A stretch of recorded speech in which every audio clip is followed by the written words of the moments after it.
Alright. Checking everything on my end. Looks like we're good to go. Just move my mic a little bit. Alright, awesome. Haha. Perfect. Alright. Yep, we're just waiting for them to begin. Excellent. Alright, Friday Night Fights. I think we skipped it last week because I had some IRL stuff. And then, of course, today I've got some IRL stuff, but it's after FNF, so I'm not sure we'll have DayZ, but I will try to find some time. If it's not today, then we'll fill in on Sunday. Probably in the evening, but I know I'm going to be streaming for the next week and then taking a week off for vacation, so I'm going to try to do a Zoosop at least every day. Oh, and there's a lot of things I gotta get done in that time.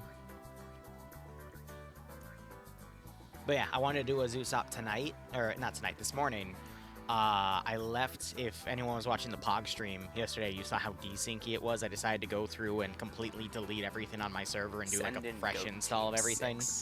Unfortunately, my Windows machine decided, now it's a great time to auto-update, so I think Karn sent me something that will help stall all the non-essential security updates. But that was so annoying to wake up thinking, yeah, everything's good to go, we're gonna have a nice op today, and then nope, the server is, didn't even finish halfway, like, deleting everything. That's how bad it was. So I just moved the op back 24 hours. I decided, you know, I'm not gonna let that push me back, so I put another op down at 3 o'clock.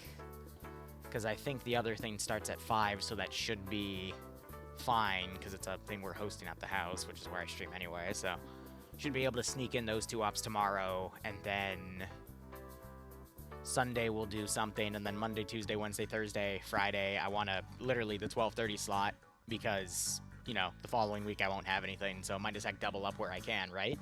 And we'll see where things go. Ah, man. Oh, we just had a little bot attack. That's cute. I don't think it went through on you guys, though. Automod caught it, which is great. But Ghost Wolf, thanks for the 6-month resub in advance at Tier 1, buddy. Hope you keep enjoying everything. Again, not sure our schedules are going to line up for this weekend to get on the Namalsk server, which sucks, because I really do want to get on that server, but let me know if you're available Sunday, and we'll try to get stuff set up on that as well. But yeah, we'll go from there. Otherwise, looks like round 1 is starting to begin. Let me go ahead and put the prediction up for you guys. Oh, there's Ding Ding. And let me let you guys see the AO. This is on XCam Prototype. It's been a while. But let me just ban all these accounts real quick that just got caught.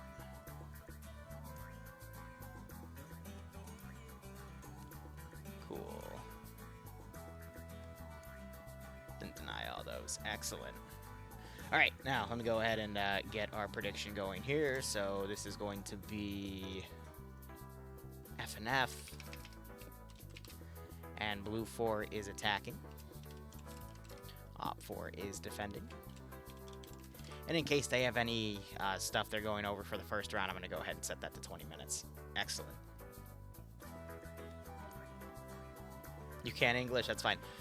It was just three things coming in with the spam link, which, you know, it's a double-edged sword as a streamer if I want to, like, just deny all links, because that means it kills all the bots. However, there might be something that one of you links to me and I want to look at, so it's hard to have that.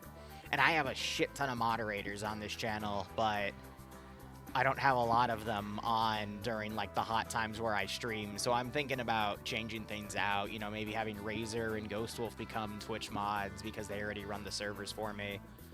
That way we can at least have, like, the DayZ streams also moderated somewhat, you know. But that's just all administrative stuff. I'll find some time to figure all that out in the weekend anyhow. Oh, man.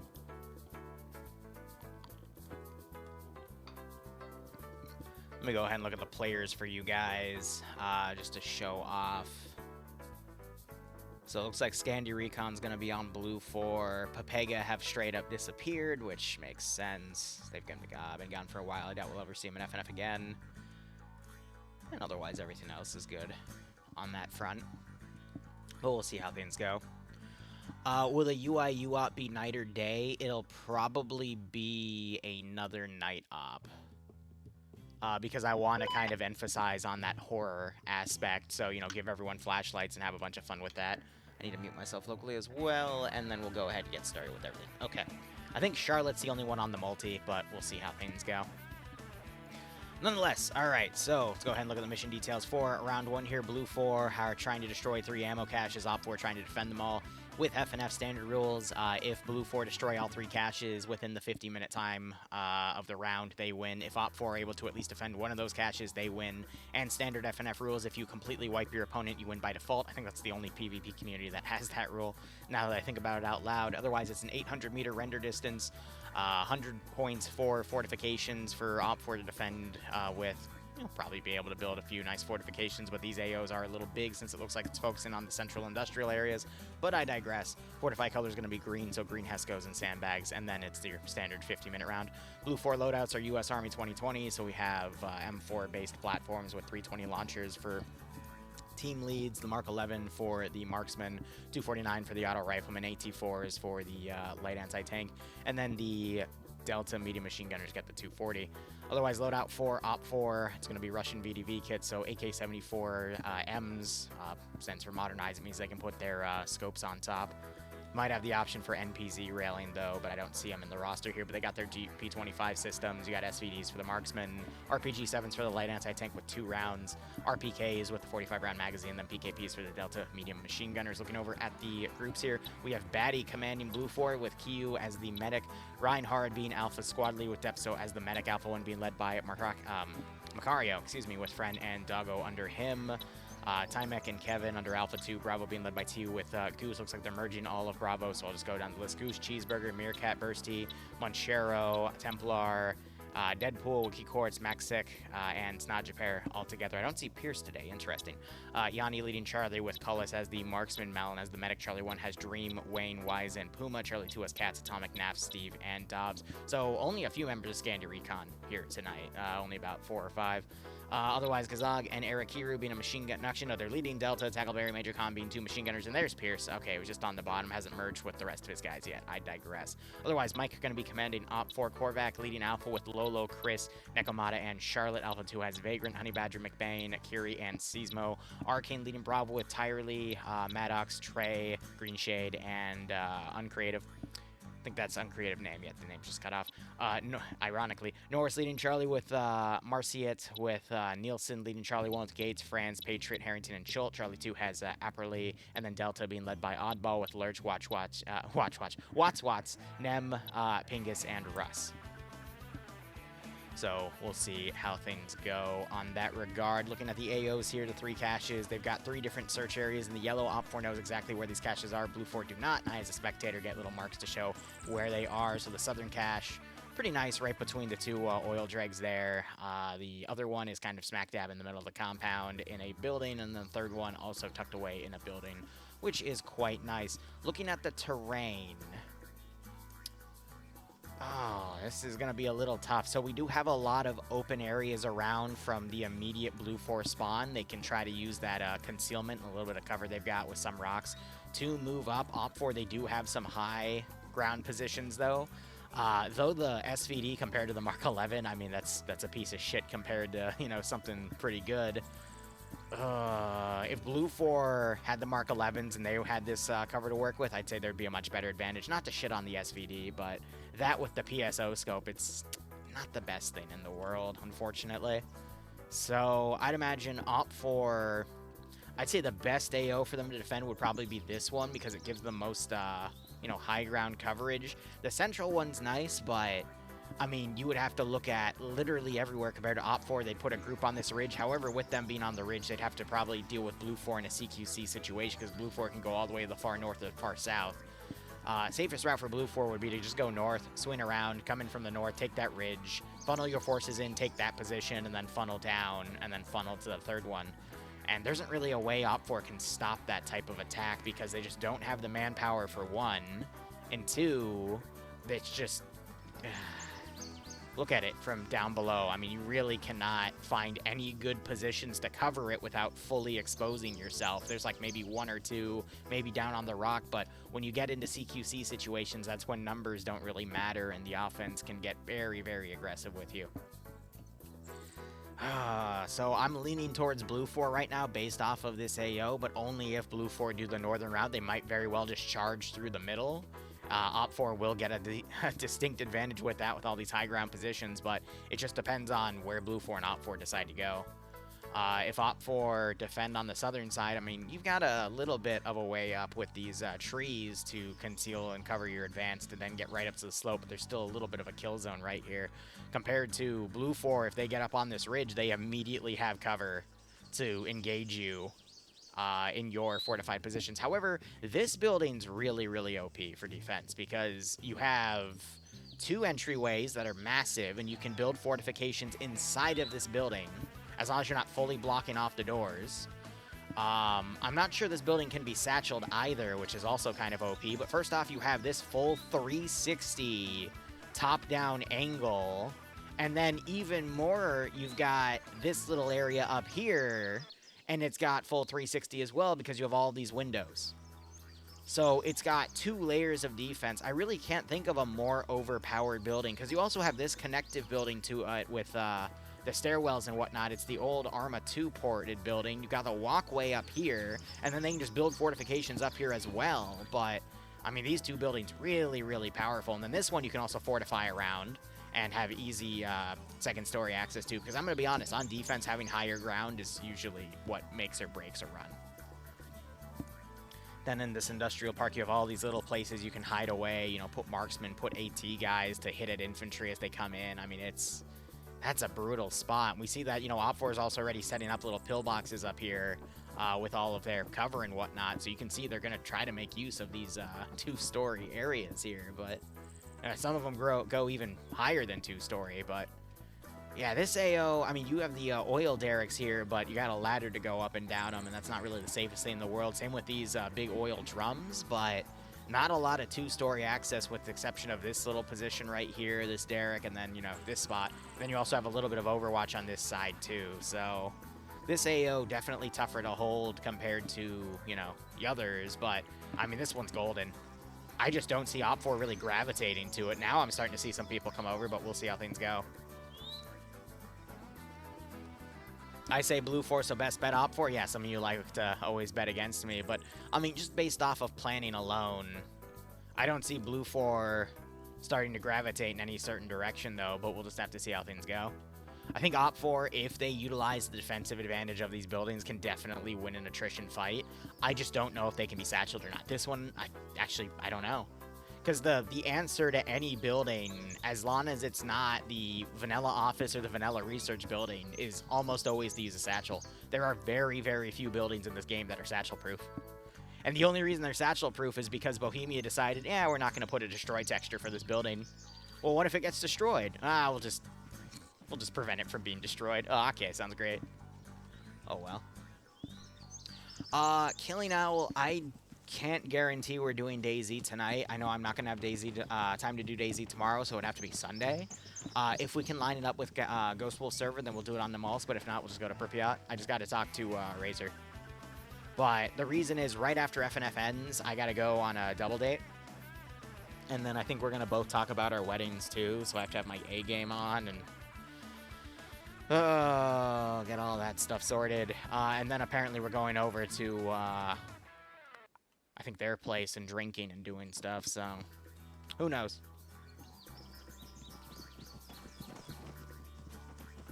I don't know when I'll be home, which sucks because I got the shrimp outfit over here. I'm ready to go. All right, I just bottled four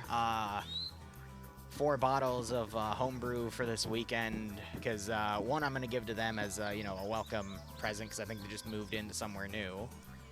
And then tomorrow at 5 o'clock, I'm hosting a game night, so I bottled more of it because I find parties more fun when people are intoxicated because they don't have a stick up their ass, personally. But, yeah, right? Remember the final words are, yes, dear. Exactly. Yes, dear. Thank you, dear. Love you, dear. Yeah. I can't say deer right now, though, otherwise she starts having an autistic little... What's that deer anime that came out recently with the Shiko Niko Niko, something like that? She immediately goes into that, and I think it's funny as hell, but I can't say deer. Ah, man. Safe drop drops in 5 minutes. But yeah, we'll see what happens. But yeah, tomorrow I'm going to try to do a 12:30 and a 3 o'clock, and then for the rest of the evening, I'm probably going to be busy. I would really, really like to be able to play the 10 o'clock, though, because that's Stillwater. I totally want to, I totally want to get back into it because they've had like a 3-week break. And those are the ops where I literally last mission took a Mosin in and then walked out with like 3 M76s, an Uzi, and an Attack 9 full auto. And I want to do that again. I want to walk in with a gun. I'm going to walk in with an M76 and just try to finesse as many weapons as I can. Yeah, Penguin knows what it is, but it's that damn deer anime. Ah, man. So yeah, 50-50, I'm going to make that stream too, but I will totally start kicking people out of my house to go, hey, I got work to do. What are you doing, Liru? Dumb shit. And it sucks too, though, because they run Cat Medical, and Cat Medical just had a massive update, and I don't know how to do Cat Medical. I let other people do that, but the person that I normally trust to medic me is not going to be there, so I'm like, ah, shit. All right, just another day of Liru don't get shot, and you'll be fine. But I've learned quickly in Stillwater Security Solutions that you need a scope on your gun. You need guns that have scopes. People shit on me because I had a Mosin in the last mission like 4 weeks ago, but hey, if I can walk out with that much gear, it's worth it in my book. Devour... Oh, fuck. What time was that mission again?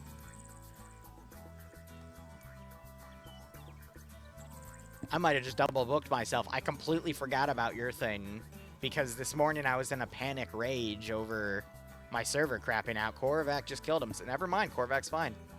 3 p.m. Yeah, I double booked the slot, buddy. I'm so sorry. Korvac just fell again. The reason I double booked the slot is because my server had an autistic fit last night. I had to completely reset everything, and then my computer updated in the middle of the restart. So I had to move a mission from today to tomorrow. And I wanted to book tomorrow's mission and still run it because I'm sorry, dude. That's on me. I completely forgot about it this morning. And I already did the slotting for... I'm such an idiot. All right. I'm sorry, Devour. That's on me. Yeah, no, all good. Go balls to the wall then, because yeah.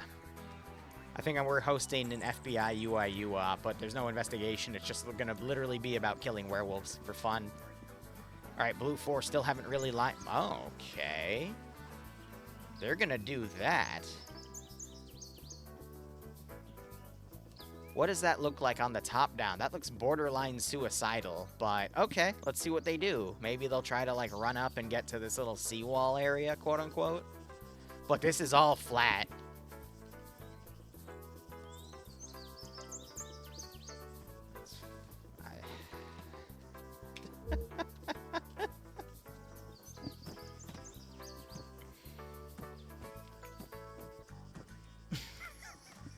Okay. All right, let's see how it goes. I already look at this and go, all right, well, we got some massive kill zones here, but, you know, maybe Blue 4 knows something that I don't from the top-down perspective.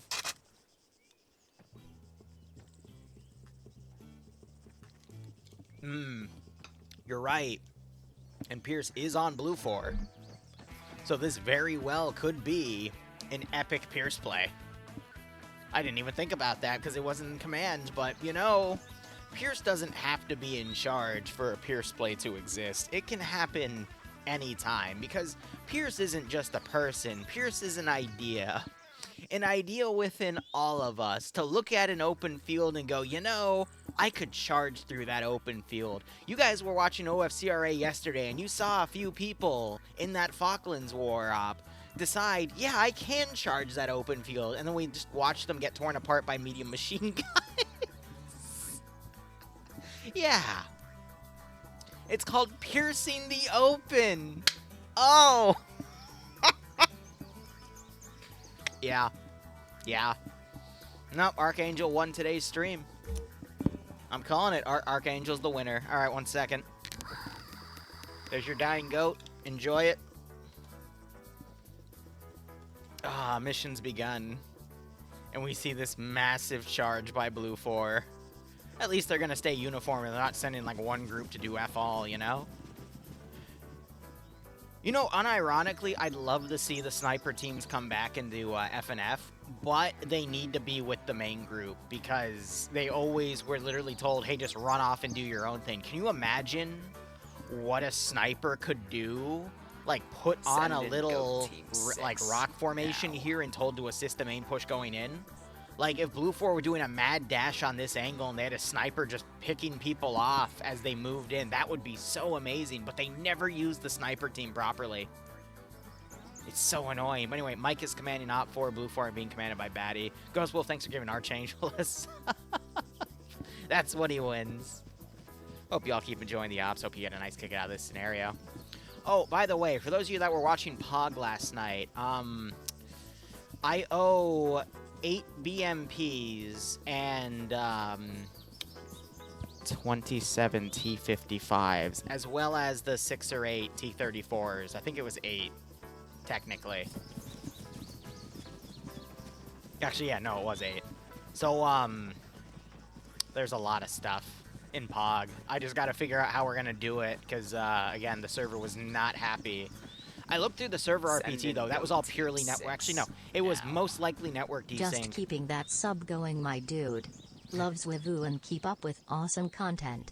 Broadshore, thanks for the 57-month resub. Hope you keep enjoying the operations, my friend. Hope you get a nice kick out of the scenario. But as I was purging the server last night, I looked through the server RPT, and it was a mixture of network errors, and I think some people didn't have their mods updated or something wasn't correct with one of their mods, but because I had all of the key files from earlier versions, it still allowed them in. So it was a mixture of client connectivity and client files that were causing those massive hiccups, because as the server was processing stuff, it would throw an error to the clients and throw it back to the server, and it would like stunt the server for a second, which was those desync spikes we were seeing. So that's why I'm just doing a full purge of the server to, you know, clean up any of that. You know, unironically, I think it would be funny to make a Purge-style Arma 3 op. And then the winner maybe, like, gets an early slotting right in one of my ops. That'll be the new gold reward or something. Just so we can watch them kill each other with melee. But melee can only knock people out, it can't kill them.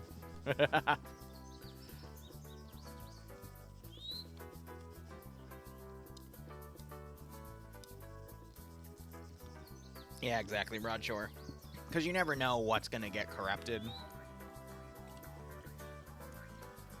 I don't understand why we had a group on the rear if they were going to go up. I thought they were going to potentially go on a different angle and try to be a distraction, but we'll see how this goes. Send in Red Rab, thanks for the 41-month resub, buddy. Hope you enjoying the operations. Hope you get a nice kick out of this scenario. Alright, what other random news do we have? So, again, already mentioned, I'm going to be trying to do an Arma stream at least once a day till, I think it's the 7th. And then on the 8th, I think I'm disappearing for a week till the 14th, going to the Outer Banks. If you're in Kerala or Duck, feel free to hit me up. I'll give you some homebrew. We can chill on the beach and shoot some shit. I don't know. But other things going on. There is a 12-hour Arma 3 Vietnam operation in the works by Moi. It's going to be across 3 4-hour mission files. We have a tentative date set, but it's not exact. And it's going to feature some really big Arma 3 Vietnam communities. I'm also going to reach out to RT Columbia and all the other Vietnam groups I work with. Nem, we were actually I was going to mention that to you probably later this weekend. Because I'm still figuring out what we're going to do for every single mission, because then I got to give the hosts a report, and then they get back to me. But that's being run through the Milsim Units group. And then, you know, we're going to run another 24-hour op sometime in December, apparently. But, you know, those will be interesting. Trying to think what else. In terms of my own stuff, wonder if that's a Hunt IR. That'd be smart if it was a Hunt IR. I don't see it detonating. Nope, there it is. Good Hunt IR use. Good God. But he's got to be firing those everywhere, trying to look at where Blue Force coming in from. I'm going to be spending up until mid-September. I'm trying to figure out when I'm going to do the next Deagle thing tied to DayZ for more Arma 3 operations, because I still have like 14 or so ops to do. And by the time we get back on the 14th, then, you know, from the 14th to 21st, we'll be running the stuff in September. So I'm thinking when I get back from vacation, and they just shot the, well, it's not falling down quicker, so Nafs missed that shot. But I'm thinking when I get back to, from vacation, we'll run a new Deagle list. But what I'm also thinking is, since it's Halloween, I'm thinking of focusing on some horror-based stuff. So I want to get Devour Kane in and have him rerun an operation from the Hive that we ran a while ago. Just, you know, touched up, especially with the new Goliath. I want to go back and run some more Undead Assault Squad stuff. I want to take some of the the stories from World War Z. You know, the book, not that god-awful Brad Pitt movie. Run some ops based off of that. But I want to really, and then have another UIU op or two. But I'm thinking for, you know, October, we just focus on spooky ops. I also know I already have a few commissions down for spooky stuff. And then we just, you know, work that on my schedule. But yeah, no, we'll be working on something like that as I'm, you know, essentially doubling down and getting my wedding fund paid off. Battle of Yonkers would be interesting because obviously we would have to set the zombies to headshot only. And I genuinely don't know how Arma's going to treat headshot damage from an MLRS or a Paladin or any of the big stuff that they used at Yonkers, you know? And then it's a matter of how do I set fatigue to where it is and, you know, maybe screw with people's weapon aiming or whatnot. But I think there's a few things I can do. But at the same time, I'm not sure it's going to be an enjoyable op. Because, again, that was just a press. Even in the book, that was just like a press thing.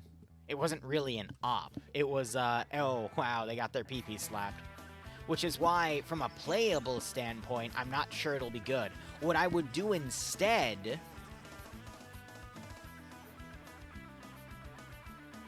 Yeah, Hope was only 5.56 cherry pie. It wasn't really 50 cal.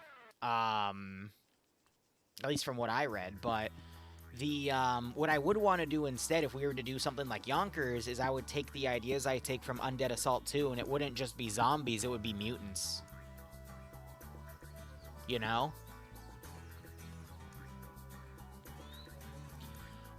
From my knowledge and what I read, because I recently reread the book because Bloodwing said she was going to read it during our vacation, and I thought it would be cute if I, you know, read it beforehand, or at least reread it, so we could then discuss it afterwards, because one of her favorite things to do is discuss things, but, no, Hope was literally just 2 lines of infantry eventually forming a square, and they, just eliminated the zombies, 1 shot a second, and then rotated people out. Alright, Yanni gets the first shots here. Maddox doesn't realize he's getting shot until it actually hits his leg. He's looking around now. You got Atomic Blind firing up here. Maddox misses all of those SVD rounds and immediately gets suppressed on that bush. Yeah, they're thinking a whole squad's up here and they're suppressing. They gotta be careful though, they're running into each other's lines. And Maddox finally gets unconned and killed, so... Small sniper team deployed right there, but now all of Op4 knows they're over here. A Blue 4 team's going all the way on the rear, maybe to go up on that ridge, and we see another team moving along the left side. So Blue 4's plan was to basically, from the map perspective, get on this little hill and then bump up to the southern AO.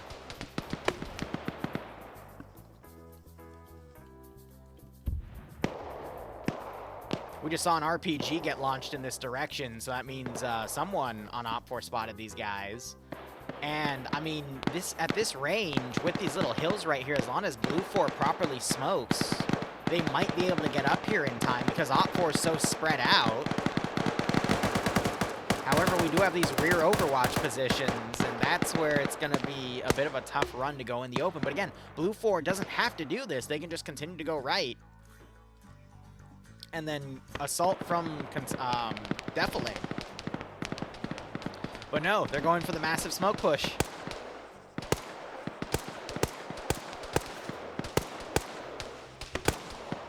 But yeah, like I said, there's a lot of interesting ideas I have for new ops. I just want to get through all of the previous ones. Because as I was testing what I could do with the 12:30 slots, I burnt myself out, I think, 3 separate times. Including recently, like last week, so I'm doing what I can.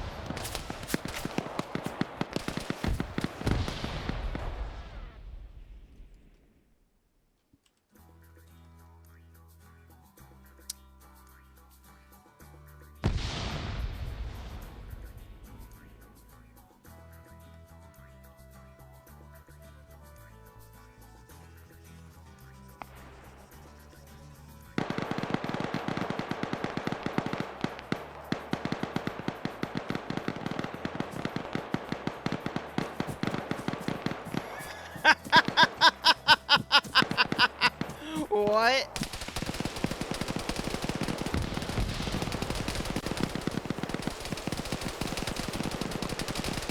That's amazing.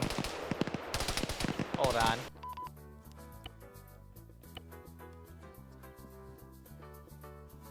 I don't think I've ever seen that before.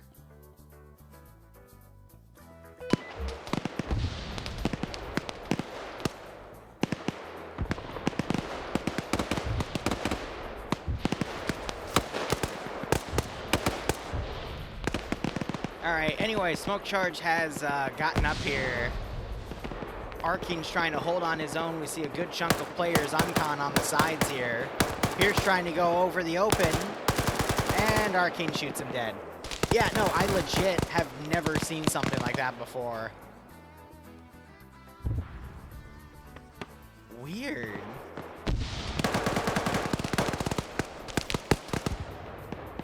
Yeah, all good, but Arkane goes down because, again, a majority of Blue 4 in here because Op 4 doesn't have the defensive lines to deal with that.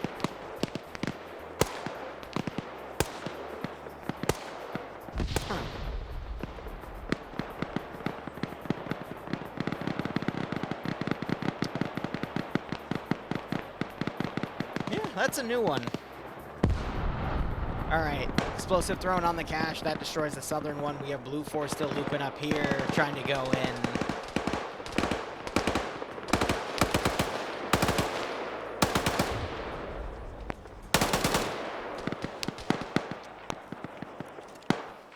Got the Blue 4 on the outside trying to scale the ridge there. Op 4, they've got a really nice, strong central push, but their players are really, really separated out here. I'm worried that Blue 4 might be able to just go too far up and take everything down.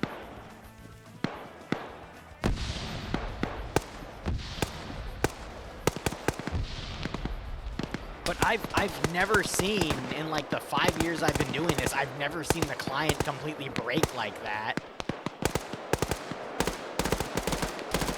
You know? Like, that was weird.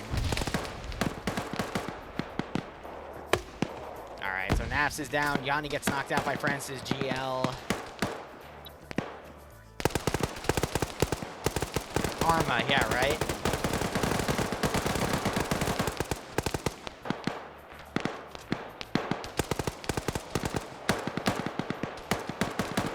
Alright, so let's see if Op 4 can continue to hold against the main Blue 4 push coming in. We have this other group that can then flank around, though, so I'm a bit worried. But if Blue 4 can get a few explosive specialists up like Dobbs and throw some satchels on the buildings where Op 4 is really trying to hold from, it's going to be game over.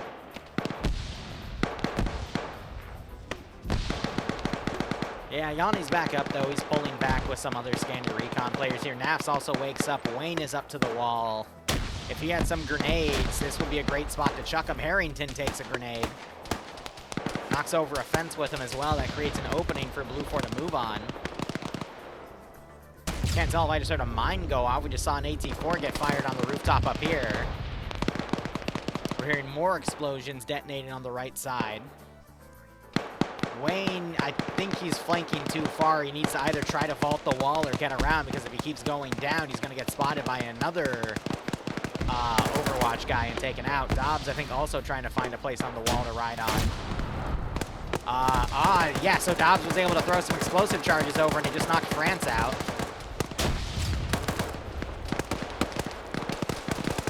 Can't tell if he's going to throw another one. I think he's just peering up the high areas here. And that's a satchel thrown, so they're trying to det that entire building. That might be enough to take the building out. There it is, and the building falls. Iqbal being the only one still holding on that side. Blue 4 not really taking a lot of casualties. We do see one. There's another knockout over here, but... no, Blue 4 still have a good chunk of numbers right here now that the southern group's starting to reinforce, and the right side is setting up. Op 4 on the northern side have all pulled off that ridge into this final position. That's allowed for Blue 4 to overwatch them from that ridge I was talking about. We got Alpha's rear group also coming in, as this front element just really seems to be able to push Op 4. Iqbal gets another kill with that RPK before trying to run. Doesn't really have a lot of ways to run, though. Might find Dobbs, but I think he's busy looking around. Dobbs, who's going to see who first? Nope, Dobbs target fixated. Iqbal tries to get over it, is able to beat it out. He now returns fire. Yanni runs around. Yanni runs out of ammo. Iqbal now running for it. Malin, I think, was just told that Iqbal's around the corner. Dodges a grenade. Malin gets right behind him and gives the headshot.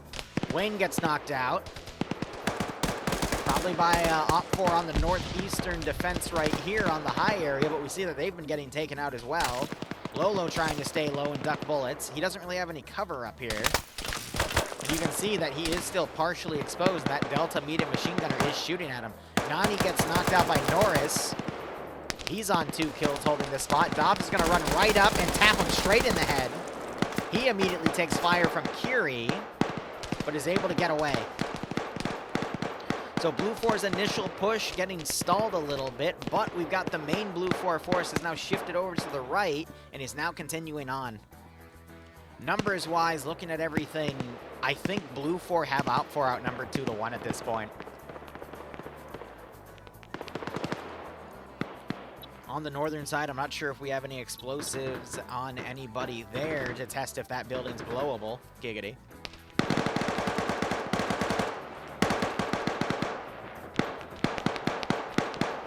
But you still have Op 4 trying to make do with all these little rooftops here and seeing who they can pick off. They're going to have to get a lot of pickoffs, though, based off of the number advantage Blue 4's enjoying right now. We see a grenade get thrown. It's not going to make it to Nekomata's position. A grenade thrown back. Now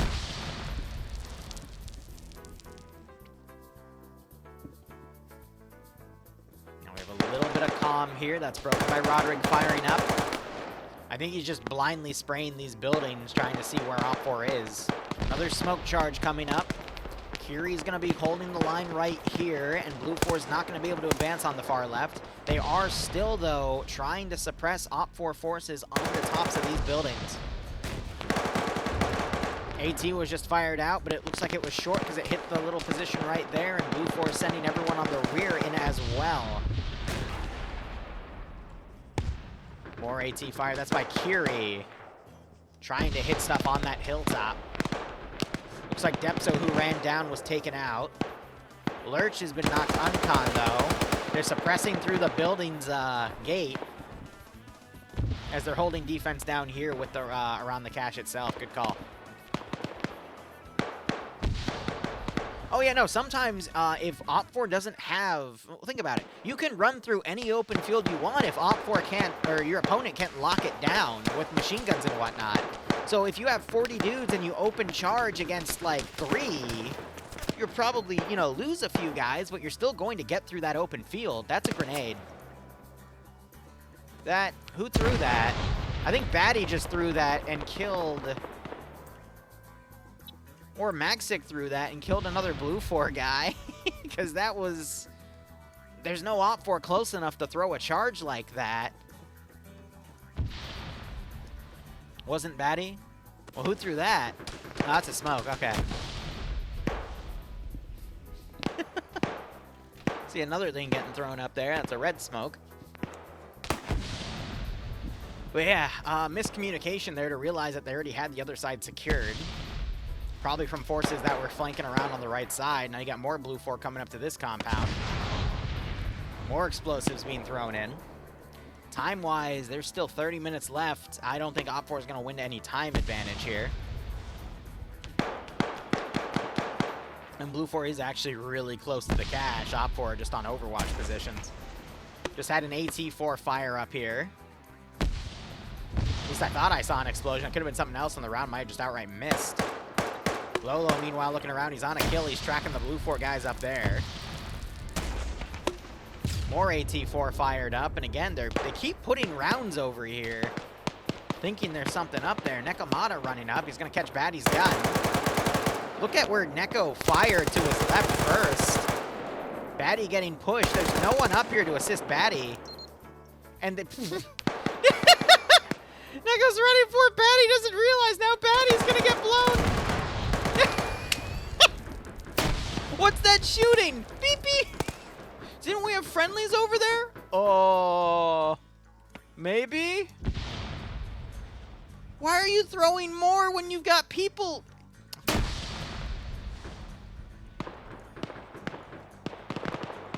All right, so Op4 have another threat coming from the side here. And Blue 4 are doing the smart thing and throwing grenades in. That might kill Tomer. It at least wounded him a few times. We got some machine gun fire going through. They're now popping smokes in here.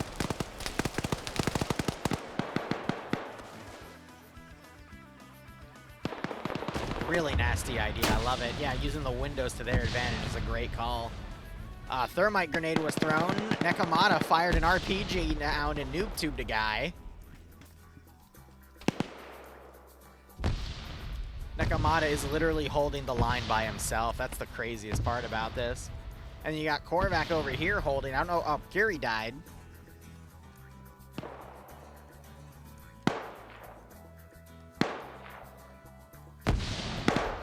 I mean, if Op4 can continue to hold like this, they might actually make it. That grenade, I think, just killed 2 Blue 4.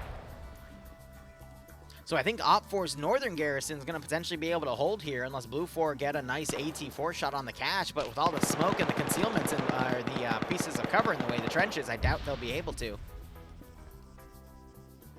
Hey, stalemate's good for Op4. That's what they need. Nekomata continuing to hold that damn corner. Blue 4 now trying to flank around on the left.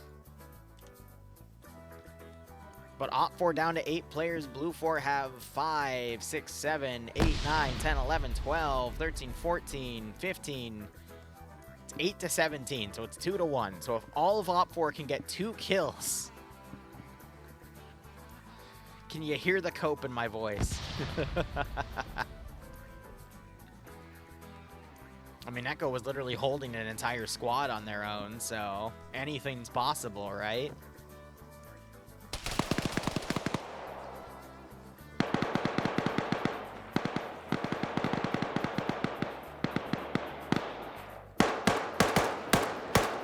Korvac was engaging someone on the right, and there is no body over here. Oh, there it is. Another Blue 4 guy gets picked off. I don't even know where that was from. I think Seismo. Nekomata still covering that corner. Op4 could upset here.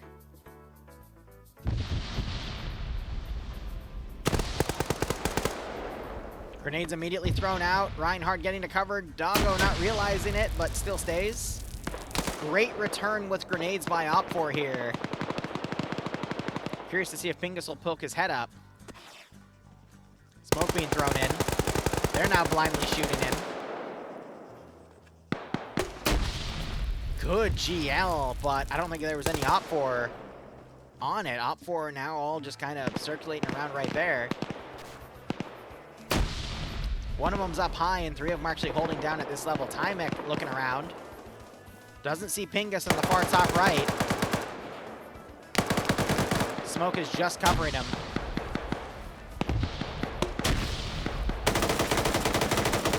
Starts mag dumping the cache.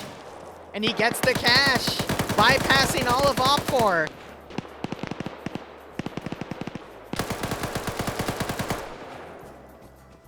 What a mad lad. Doesn't see Tomer in here. Pingus spots him. He goes up high as Pingus reloads, only to be noticed by Tymic and taken out.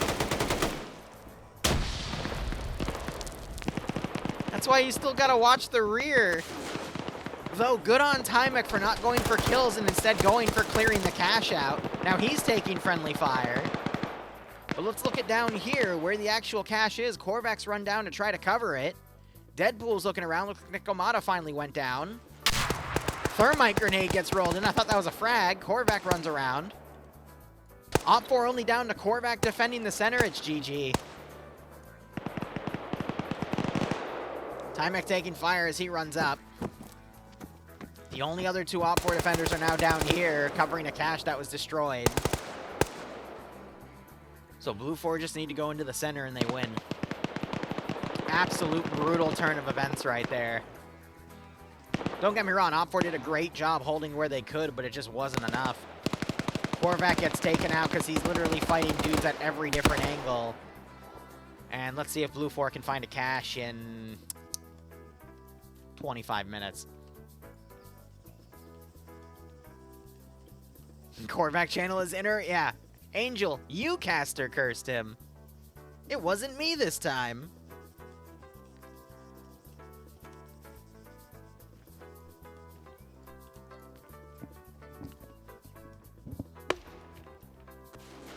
Blue 4 throwing grenades in. Malin almost gets friendly fired.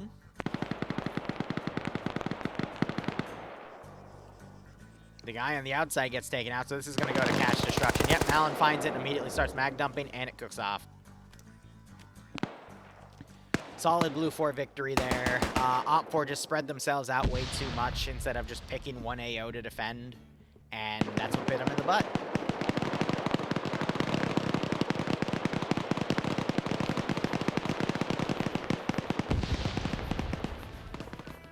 All right. And of course, we encountered a really weird glitch that round, but hey, c'est la vie. Let's see what that next round is. But I agree, that was pretty brutal. How y'all doing on this fun Friday? Razor, how you doing, buddy? Not sure if we'll do DayZ today. I'll let you guys know. I do want to get on the Malsk, but might not be able to because of scheduling. So, Razor, how late are you staying up tonight?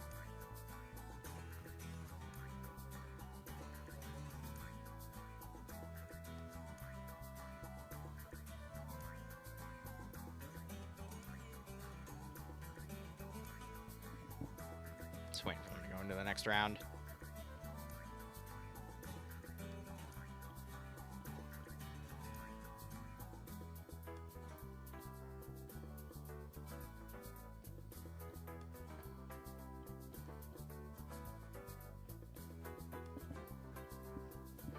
If it'll go into the next round. Till 10 Pacific, so midnight my time, I think. Or no, that's 1 a.m. Yeah, so we might be able to do some, like, super late night Pripyat then.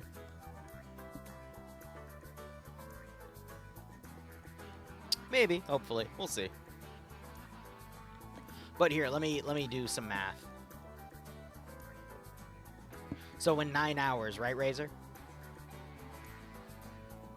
Oh, Razor, that sucks, buddy. Sorry to hear it.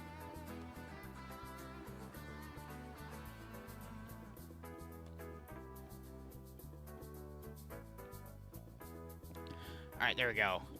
District 41 Rugen. This is an old map. Let's see how they do.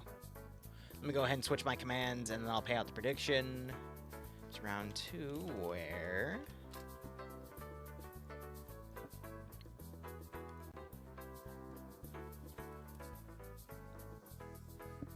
Op 4 is attacking a blue 4.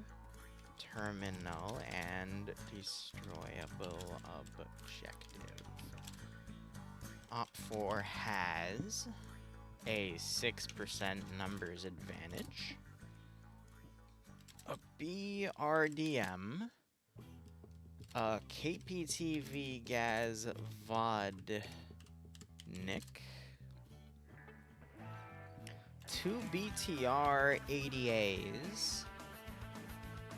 And transport. Wow. Blue 4, because the regular Gaz Vodniks are just transport. Blue 4 has an M1117. 2 M2 M113s.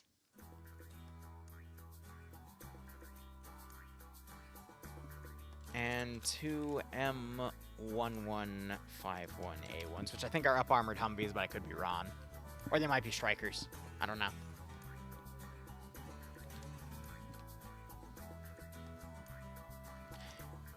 Well, with the power of Google... Yeah, it's Humvees. Alright, cool. Autocannon BTR-80 Alphas, though, versus Humvees. That's an interesting choice. For the attacking side, though, that actually... I could get behind that. I could actually get behind that. Because you can still disable a BTR with, you know, 50 cal.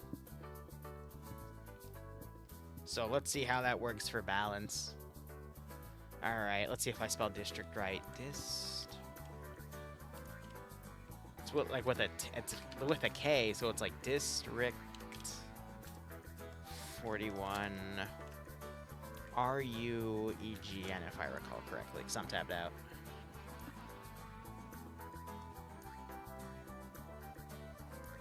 I'm gonna change the music up. Let's do yeah, let's do this one. F it. Classic.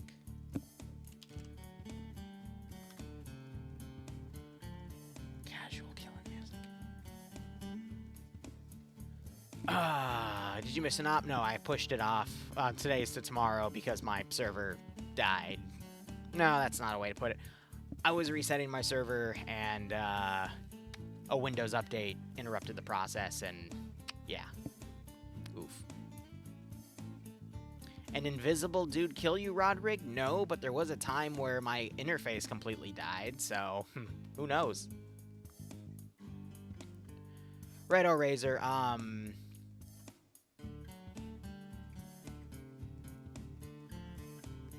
right, Razor, what time is it for you right now? Because if you have to be 3 hours behind me, if I'm correct. So for me, it's 4:03. So if I'm right, it's 1 o'clock for you. Yeah. Okay. Cool. So yeah.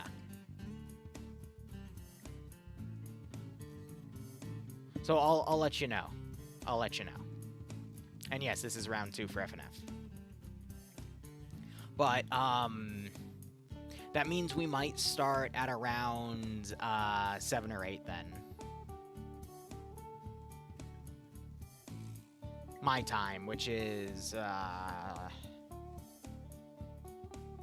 would be around 7 your time. But again, it depends because I don't know what we're doing, so who knows? Oh, right. Let me pay out the prediction. Doy. Who won that round? Blue 4? Yeah.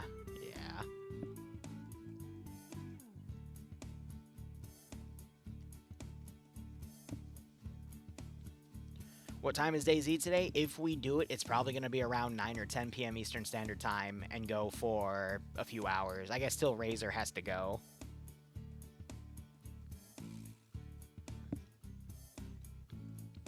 And it'll be, I think, one of the last Shrimp streams, because I know the last one's going to be on the 7th of September. And then when we get back on vacation, we'll have a new D-Gold document ready for all the new ops. But I'm going to be spending my vacation thinking about all the capabilities we can do for Arma 3 and getting all that stuff done.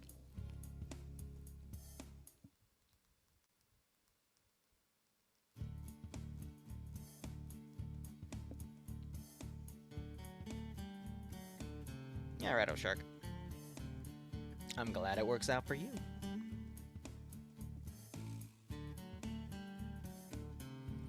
wonder what they're waiting on. Send in Goat Team 6. IQ Master now. Daniel, thanks for the tier 1 sub, buddy. I hope you keep enjoying the operations. I do hope you get a nice kick out of this stream. We are just waiting for FNF to begin round 2. And then maybe Daisy later, we'll see. But yeah, tomorrow we'll have a 12:30 and a 3 o'clock. 12:30 is going to be modern day PMCs versus Mujahideen. Because in a massive chain of events, we can basically stop 9/11.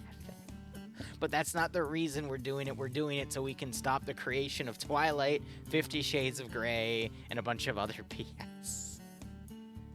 And then the other one is just going to be a bunch of CIA operatives fighting werewolves. Why? Because why not? It's cool.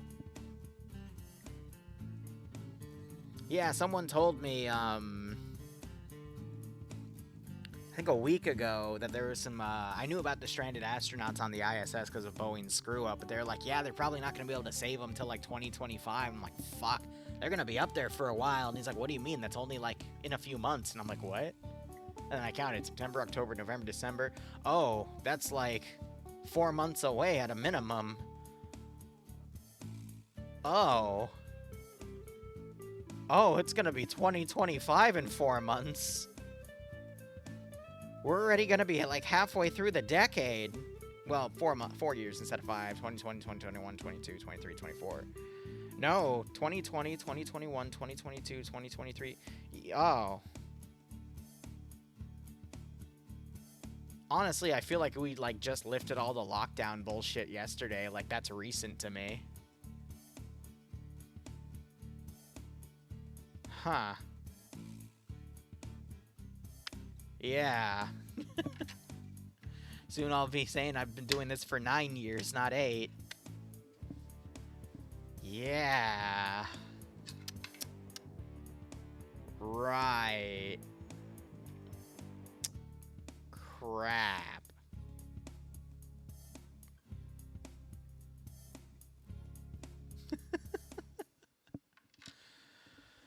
Oh. Oh well.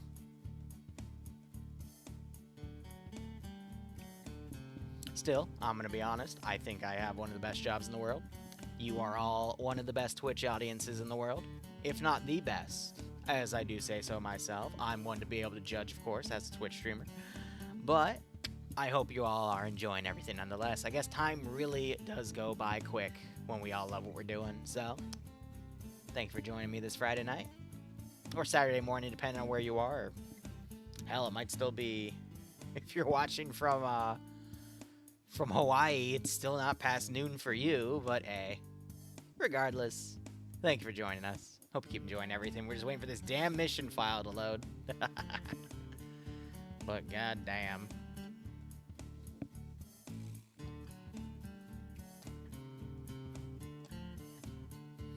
I'm thinking maybe after we go from get back from vacation on the 14th, I'm gonna start doing some random Cult of the Lamb streams for fun. It was funny, Bloodway and I, we have a joint account on a Switch, and we're playing it, and we were literally about to beat the game, and then the game crashed on us. And then we tried again, and we got god-awful weapon and ability choices, and I'm just like, oh. And then we lost on the bullet hell portion at the end, and I'm like, god damn it.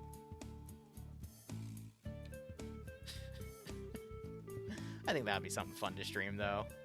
You know, once or twice a week. I know next Monday we're also going to be doing a bit of a Core Keeper in the evening. Not sure if I'll stream it, but we'll see how things go. Send in Goat Team Pumpkin King, 6 thanks for 28-month now. resub, buddy. Moo. Moo to you back. Hope you keep enjoying the operations. Hope you get a nice kick out of this scenario. See, I kind of wanted to name it something more iconic, but I mean, Goat would work. Cult of the Shrimp would also work. Cult of the Hamster. There's so many ways we can name it. District 41. I'm gonna be honest with you guys, I really didn't do a lot of stuff with this map back in the day. And I think it was because every time we tried to put it on one of our servers, it would break. We had it for, I think, 1 rotation. But we just never really did a lot with it back in the day.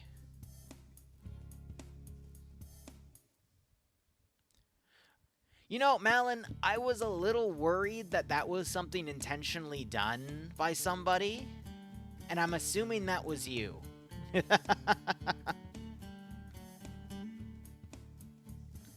I'm assuming that was the admin doing a bit of an oopsie.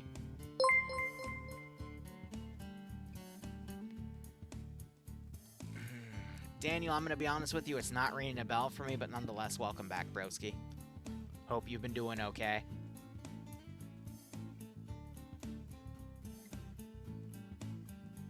We're rotating admins and Fawn's effed up. I didn't know there was a button where you could throw everyone in the spectator interface. It was funny because everyone disappeared for me, and then all of a sudden I appeared on the ground. I'm like, oh my god. But I was just kind of a disembodied head snaking around the ground. Alright, so I blame Fawns. Perfect. When exactly did we start with the goat? The goat came, I think, around year 2. Where we just started spawning goats as a meme, and it just never stopped. I don't really remember the origin of the goat meme. I just know that that's the one that we've carried on the entire way. 6 now. And then Fluffers came on, I think around year like 4. Someone go check on YouTube when the video The Defense of Durkistan came out. Tell me the year. I think that was 2020 or 2021. No, it might have been 2019 actually.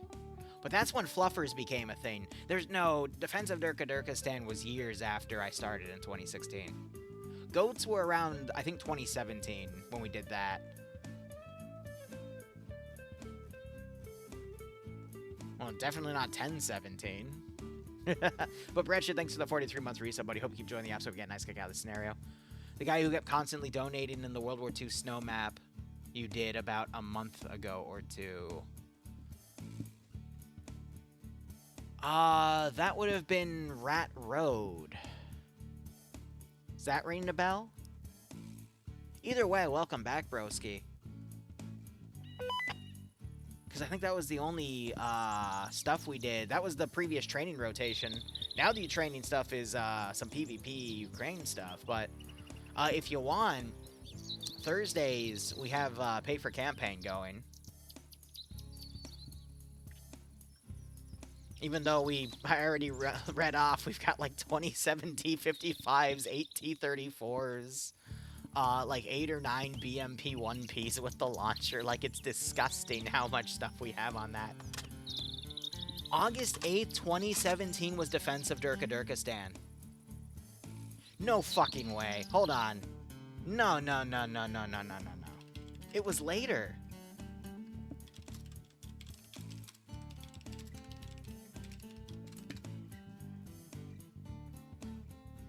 That was 7 years ago? I thought we did it later. Never mind, Sergeant Fluffers has been with us for 7 fucking years. Just goes to show how off I am. God damn. Alright, let me do our sides real quick. Let me put our prediction up and then we'll start. God. That didn't make me feel any better. That made me feel worse.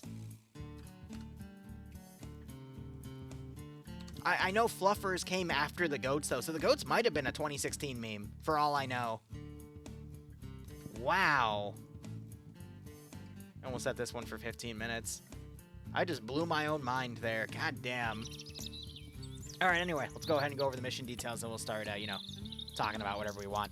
Blue 4 are defending an ammo cache and a terminal site. Op 4 are trying to destroy the ammo cache and hack the terminal site. If Op 4 is able to do both of those objectives, they win. If Blue 4 is able to stop Op 4 from doing at least one of those objectives, they win. And then standard FNF rules, if you completely wipe your opponent, you win by default. Otherwise, briefing for this, we have 1,050 meters of a render distance. 4 to 5 points is going to be 125 for Blue 4. Color is going to be green, and then it's a 50-minute round, as always, for FNF. Specific mission rules. Only one platoon, aka Alpha or Bravo, their platoons or squads, Alpha or Bravo or Charlie or Delta or Echo, may use the secondary spawn, the one you don't spawn in. This goes for both sides, so there is a secondary position. Interesting. Loadout for Blue 4, it's a U.S. Navy Special Forces kits, so SOFCOM and shit. We've got M4 platforms with SOAPCOM rally and whatnot, but we got 320 systems, Mark 11 for their marksman rifles, 249s for the auto riflemen, AT4s for the single-shot disposable, light anti-tank, that's the term I'm looking for, 240 Bravos for Delta's medium machine gunners, and not an AT4, a M3 Moz for the Echo AT guys, and then an MP7 for any crew. They've got 3 transport trucks, 2 up-armored M2 Humvees with 800 rounds across 8 boxes, 2 M113 M2s with 1,500 rounds, but no armoring, the gunner's really exposed, and the M1117, they've replaced the GMG with the 762, though, which has 2,200 rounds.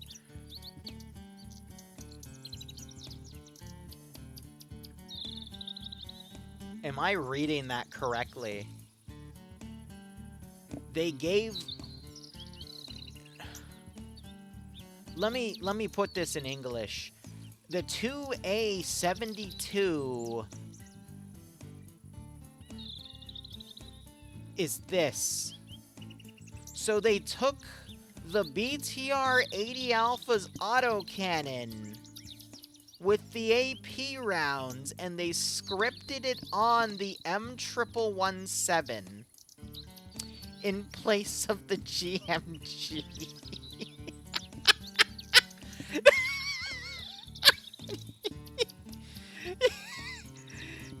So they took the fast attack recon vehicle and they gave it an autocannon.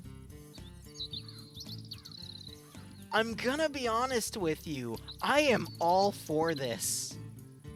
This makes this thing a literal glass cannon, and I am all for this, bro. That is funny. Is that legal? Who cares? It's badass. Op4, meanwhile, are Russian Spetsnaz kits with AK-74s with NPZ railings. We got SVDs with, I don't see any NPZ railings, so they're probably going to put PSO scopes on there. RPKs with that same NPZ railing. Basically, the NPZ railing means they can take Western scopes instead of Eastern. We got RPG-7s for the light anti-tank, PKPs for the medium machine gunners in Delta, RPG-32 for the Echo anti-tank gunner, and then PV-2000s for the vehicle crew. They've got 1 Gaz T-Gear for transport, 2 BTR-80 Alphas, 4 Gaz Vodnik transports, 1 KPVT Gaz Vodnik, and then a BRDM with only its KPVT. No autocannon for that. That's so funny. Alright, Blue 4 is being commanded by T, with Batty as the medic, Patriot leading Alpha with Snodgebear, Sandman, Korvac, Nekomata, and Stadi. Alpha 2 has Reinhard, Marcio, Gaston, Fren, and Dogo. Put my render distance up a bit. Norris leading Charlie with Apperly, and Michael as the medic. Nielsen leading Charlie 1 with Bates, Marstick, Gates, Franz, Harrington, and Schult. Charlie 2 being led by Lurch with Nem, Watts, Oddball, Russ, Jaeger, and Mito. Pingus, Greenshade, and Mike being a Delta medium machine gun team of 2 with a leader. And then we have Echo being led by Fonz with Goose as the medium anti-tank gunner with that Moz. Rodrigo and Bursty being the assistants, so that means that team has 6 rockets total. And then Pearson Meerkat being the M1117 crew with the freaking autocannon. Puma leading Company HQ for Op4. Cats leading Alpha with Keo, Dream, Wayne, Dobbs, and Cullis under him. Alpha 1 has Steve and Nafs together. Bravo has Arcane leading Trey, Seismo, uncreative name, and Balam. Wheaton leading Charlie with Major Khan as the marksman. Wiki Courts leading Charlie 1 with Templar, Ash, Deadpool, and Maxic. Charlie 2 being led by Slodziak with Little Banks, Gazog, and Tackleberry. Vagrant leading Delta with McBain, Ty McDepso, Kevin, Cheeseburger, and Wombat. Echo leading, Nemesis leading Echo with Yanni being the RPG-32 gunner and Wise Atomic being the assistant, so they get 6 rockets total. 1 BTR-80 being crewed by Alexander, Sam, and Lolo. The other one being crewed by Charlotte, Chris, and Curie. Go ahead and look over at the objectives here. So, we have 2 different AOs here. This is kind of interesting. So Op4 can choose to put a squad in here, and Blue 4 looks like their main spawn is over here with the vehicles, but they can choose to put a squad in this side as well. So interesting AO. We have a destroy cache objective up in this area, but we can actually see it's tied away in this building on the far back side. Good place to put a cache here. So it's mainly meant to be an infantry fight, and then whoever wins the vehicle fight over here can then take a big bridge and then go and onto the other island and start pushing up. So the defenders just have to win one, Op4 have to win both. Interesting. So that would be Op4 spawning here and trying to push in. And then Blue 4 can send a squad up there to defend it, or they can just go all eggs in one basket and hold against the group over here. Interesting. Otherwise, that terminal is tucked away over in this resort area. Interesting. Honestly, this is actually kind of cool with the domes. Like a little rainforest cafe kind of vibe going here. I like it. You got the little tall ends there as well. Yeah, it reminds me of, if you've ever gone to a zoo or an aquarium, they've got these nice little indoor exhibits. That's what this kind of reminds me of. That's actually kind of dope. And you gotta remember, this is an old map, too, so even better. You can tell by all the old cup trees and whatnot. I really hope they just rush that 1117 down and mag dump anything that drives up the road. That's what needs to happen for this AO. Speaking of the Gorgon, do you recall that one night op a few years back where you had an AI in the Gorgon just go full Terminator? Yeah, and completely murder the player base? Yeah, that's happened quite a few times. Between that, my favorite instance of the AI going nuts, I think is the... I'm not sure if it was a Syndicate campaign or a CSAT Vanilla campaign, but the player base went down the road on the bottom left island in, oh my gosh, Tanoa, and then they passed the bridge and then drove up, and there was a 4-man AT team, and the one AT gunner from the tree line literally zapped all 4 of the players' vehicles within 30 seconds. Dead hit every single one and caused everyone to go critical, and I'm like, what? What the hell is going on?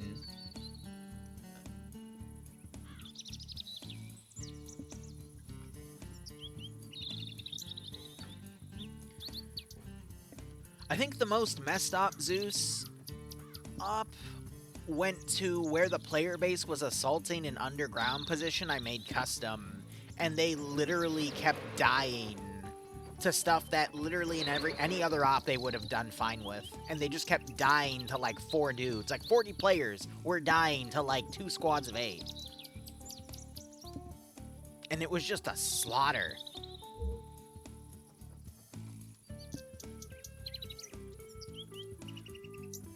But yeah, that one was also wild.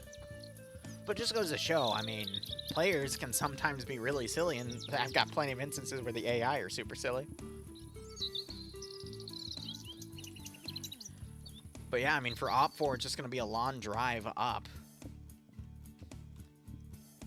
You got to remember, though, all of Op4's vehicles are amphibious, and they can also just break away and go into the other AO, whereas Blue 4 is kind of stuck here. We have some bridges to the north, though, that they can use. But that's going to be a really long drive. One of my initial thoughts, though, is, okay, the 1117 is amphibious as well. But at the same time, the LAV with an autocannon built into it by default is also amphibious. So why didn't they just pick the LAV-25 and call it a day? Maybe because people complain that, you know, at certain angles you can't kill it. But I mean, same with the BTR-80 Alpha. If you shoot it in the ass where the, you know, infantry transport compartment is, you're not going to do any damage. I don't know, man. That's some weird choices, that's for sure.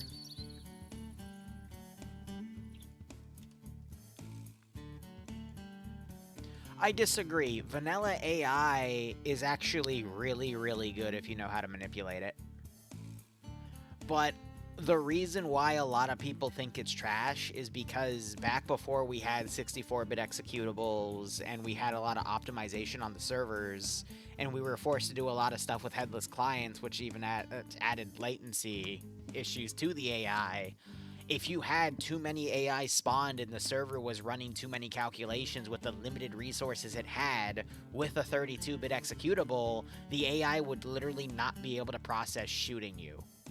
And then you go to the complete opposite spectrum. If you're playing, you know, the early 2013, 2014 campaign, you know, those days with the single-player campaign, the CSAT AI would literally terminate you from across the map with 1 or 2 shots. Because they were that good. But that's also because there's only, like, you know, 20 or 30 AI down at once.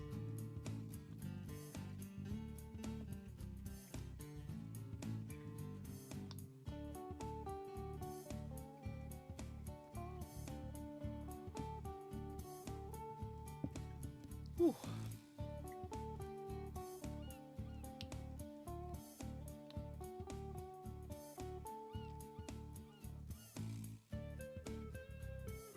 Crazy how that all works. Oh yeah, and then sometimes you can just be flick shot. I like my settings though because it really does its best to prevent flick shooting. But if you stay pinned in an area for too long, especially as a vehicle, like the AI will eventually get you. It might take them a few shots, but they will eventually take you down.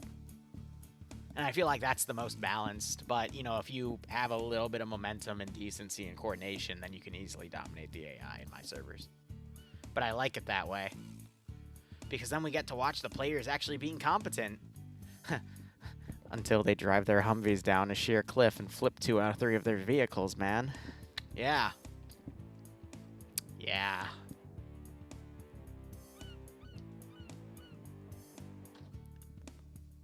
Oh, well. All right, let's see. Round begins in another 90 seconds. Any last-minute things from chat we can discuss? Otherwise, we see that Blue 4. What I find interesting here is they've mounted up in all their vehicles. Part of me's thinking, hey, what if they just abandon this AO and drive all the vehicles up to here and just try to hold these little, like, narrow choke points instead? Because this is all literally open terrain right here, so they could just take an autocannon and just hold that entire left side and the right side. Like, these are nasty kill zones here.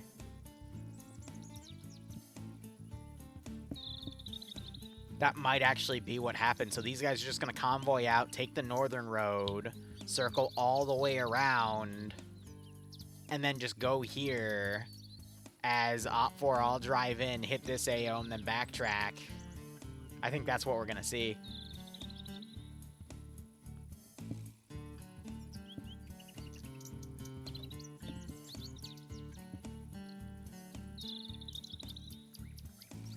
Yeah, but Angel, my point in that is there was no reason to even drive down the hill. There was literally a road in front of you you could take.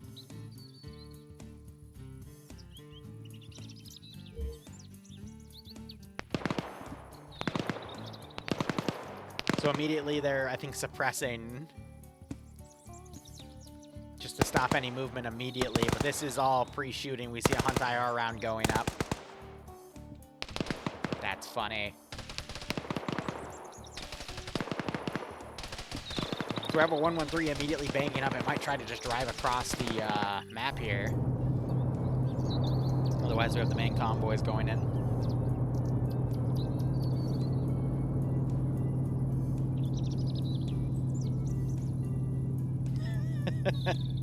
So, all right, quick side story because the round's beginning anyway. We'll track what things are doing on the map right here. Every Halloween, for the past 2 Halloweens, Bloodway and I, we've handed out these, like, Pokemon card packs, and you have to find them and get them early at, like, Costco or a Giant or whatnot, like, now. Yeah, it's literally not even the beginning of September, and Bloodwing found some and immediately scooped them up, because a lot of scalpers also get them, but she just showed me a picture of she found them at a Costco run she's doing right now, but she also found, the Halloween cookies by Pillsbury, because those you cannot find when October begins, even though they're the October cookie. So she just found both and scooped them up because we just store them till it's time to party with them. But anyway, side story there. So Echo is deploying into here, and they're going to try to go for some early snipes on vehicles. I agree with this call. I disagree where their dismount point was. They should have been immediately put somewhere where they would have had a locking down of the road here, because now they have to sprint up to it, and that's going to make it harder for them to line up shots. But you can see the 113 is starting to cross over here, and the rest of these vehicles are now... Did they really just use the ramp? That's funny that these ramps even exist.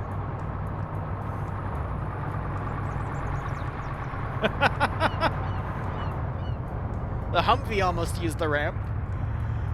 And I realized that probably wasn't the smartest idea.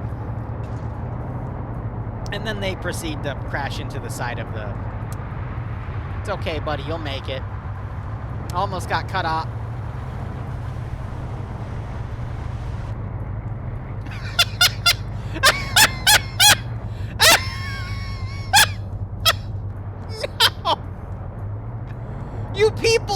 this stupid.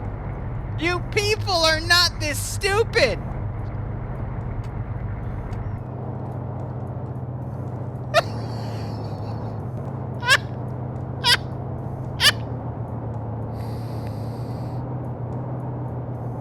Y'all. You want your points back? I'm sorry, buddy. Oh my god.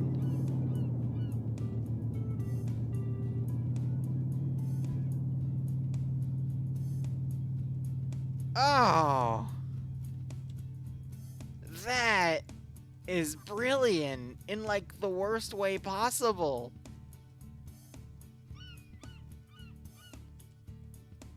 Let's look at some mission details here. So, wait, no, it says can it float? False. So I don't know if they took away the 1117's ability to float. I could have sworn it could float. No, I don't actually see any propellers on it. I might have lied to you all. This thing might not actually be able to float. I could have sworn it could, but I guess not. So yeah, it just sank to the bottom after they drove it up the ramp, but they have access to this information too, so they should check. Oh my god. Rest in peace, the autocannon vehicle.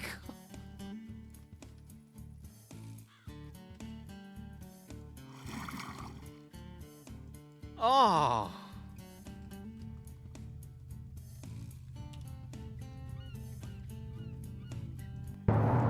Well, they made it up.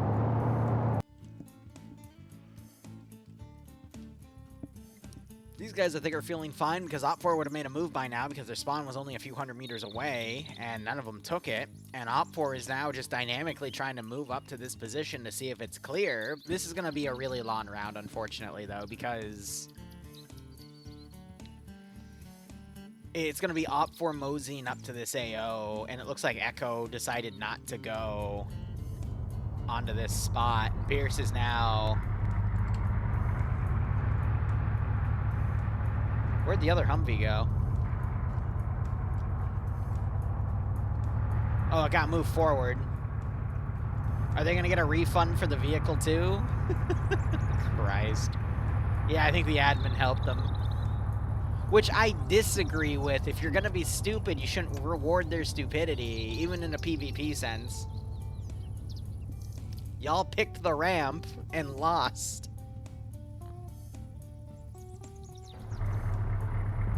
Literally, it's a straight drive. It's not like there's any complicated turns. Now they're shooting at the vehicle. And they just got left behind. Oh my god. All right, Pierce. You get to hold this open bridgehead. That's amazing. All right, I'll be back in a second. 30 seconds. I gotta try something real quick.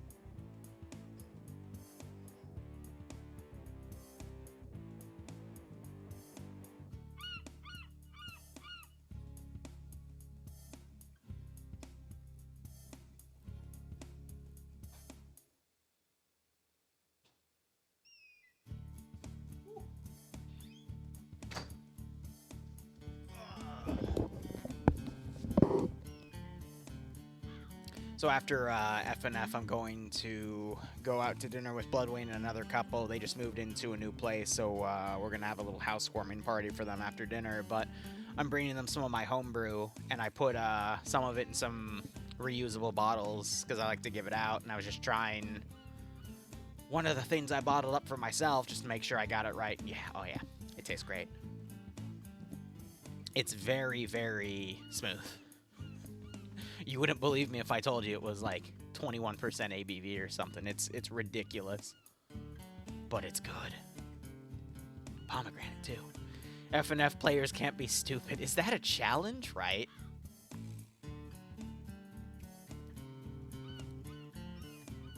Is spectator a winner? Yeah, right? Auntie, how are you doing? It's been a hot second since I've seen you. Hope everything's well with you.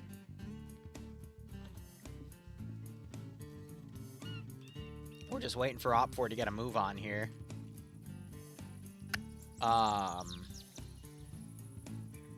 Okay, I'm just gonna, yeah. Anyway.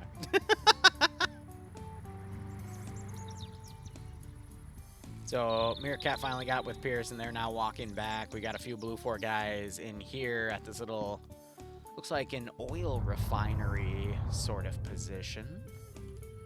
And I'd imagine this is the AT team. Yeah, they got the Moz out, and they're just looking for targets, but they can't seem to find any. This is actually a really nice spot to box things in, because you got the bridge right here, and you got the bridge over there. The only other way they could get through is through amphibious crossings or the far crossing on the south.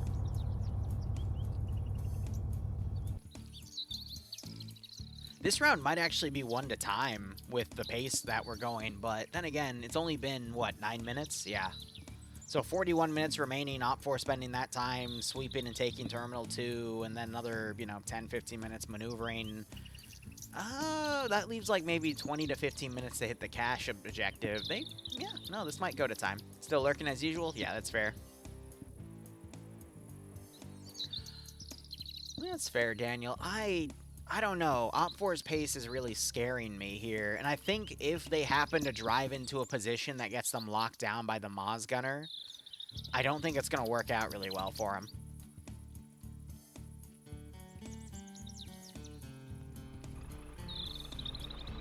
But yeah, they got this AO secured. I can see where they were going for this AO, though. Have a squad fight a squad over here, and then just have a vehicle onslaught in the center. But then, Op4 could immediately send reinforcing vehicles through the southern side and utilize this bridge over here. And you noticed that they made a custom road. Yeah, so this road right here is actually all custom. Because it has that black line, and then they tied it to this spot right here. Interesting.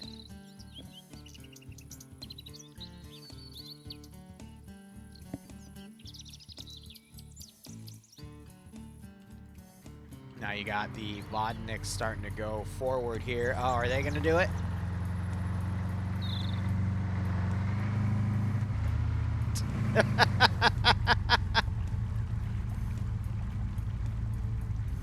See, if you look at the map, though, you see where the road cuts off, and then they have the black line next to it.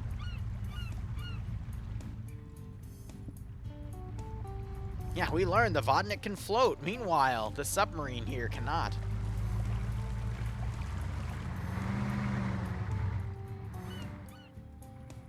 We got Echo now coming in.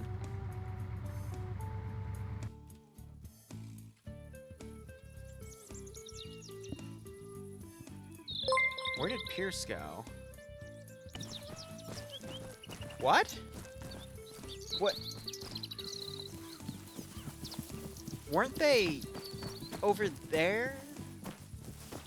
How did... Am I stupid?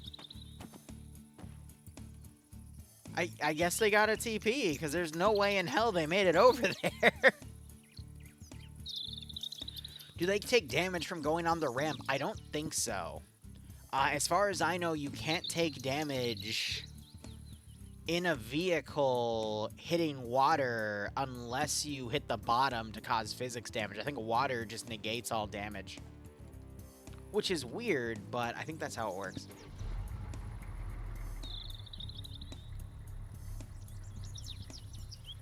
Wait, so they drove across and then they came back around. I guess because they were told to pull back instead. Maybe because Op4 now plans to do like a amphibious crossing over here or over there. But that would be risky because that's within Blue 4's sightline. Who has the better vehicles? Well, Op4 has two BTR-80 Alphas with autocannons. Blue 4 had a 1117 with an autocannon that they scripted onto it, but it's currently at the bottom of the river. So... Op 4 definitely have the vehicle advantage at the moment, but Blue 4 can, you know, force Op 4 on narrow choke points. We might also see some... Oh, they grabbed AT mines and they're putting AT mines on bridges. That's cute. You got some other little dirt ramps over here as well. But yeah, Op 4's just doing a slow maneuver to Terminal 2, and they're spending a lot of time doing it. So the more time they eat up doing this, the less time they're going to have to maneuver to the other side, and that's just going to give Blue 4 more and more time. Yeah, Op 4 are mainly, not even mainly, Op 4 are Russian, Blue 4 are US.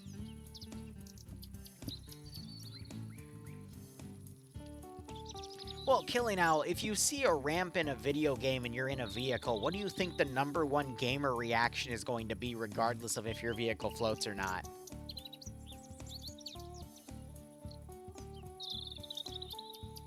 What do you think it's gonna be? Are you gonna take the ramp like a true a true gamer? Excuse me, I almost said true American. You gonna take the ramp or you gonna take the bridge? I'm gonna be honest, I would take the ramp. But I would do the smart thing of checking to see if my vehicle was amphibious first. But then again, I thought the 117 was amphibious, so I might have made that same very well mistake. Most people would take the ramp. Henry Cavill would take the ramp. Any gamer would take the ramp.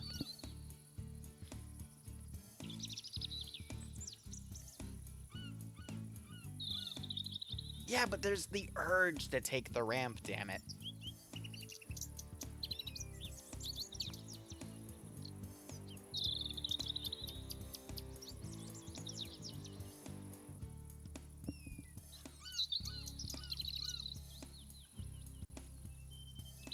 See, if I didn't have to deal with, if I didn't have IRL plans, what we would do right after FNF is play another one of those Sisters of Battle Ops with that really cool interface. And then we go right into DayZ on Namalsk. Oh well. Looks like this vehicle's just gonna rush right into the terminal. And of course it's Scandi doing it because they're realizing that, you know, I don't think there's anyone in here.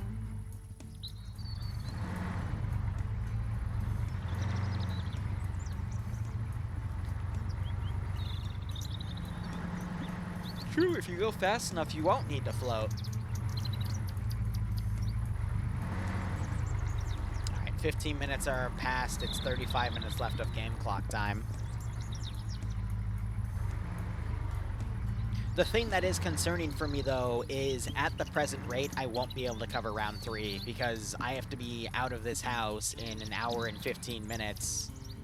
And if the full 35 minutes pass and then, you know, another 10 to 15 minutes of transition time, that leaves 30 minutes to cover what could potentially be an hour-long round. So I think this is going to be the last round I'll be able to cover. But yeah, I think these guys have realized there's nothing here.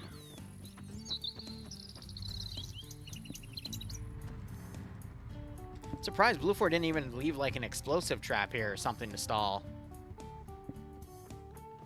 Is the vehicle glass bulletproof? The Humvees, yes, up until a certain caliber. So standard small arms, yes. 50 cal, 12.7, no. Vodnik is not. Vodnik, you can hit a few times and the bullets will pass through. So there's the hack starting. But again, to the 50 cal and the heavy machine guns, no. But to some of the small arms for all vehicles, yes.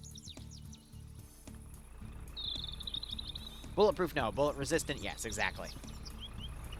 But I mean, for example, this BRDM, if you have a medium machine gun chambered like the M240 Bravo in 7.62x51 and you do sustained fire on it, a medium machine gun can knock the engine out on this. That's how lightly armored it is. But it's resistant against, you know, slightly smaller calibers like 5.56 or 7.62x39 or 9mm. Now look at this, though. They're starting to get their BTR-80 Alpha up here. They don't know that the 117s are gone, and they will have a massive autocannon advantage. But we'll see if the... looks like they're walking up and they're putting AT mines on the road. Yep. So they're using that as initial deterrence, and they're putting them in the middle of the road. We had another one, I think, put on the bridge over here. Yeah, 2 put on the bridge. Just as you get to the dip. It's very, very rare in FNF to see AT mines used, but this is one of those rare AOs where the choke point of mines is actually pretty good.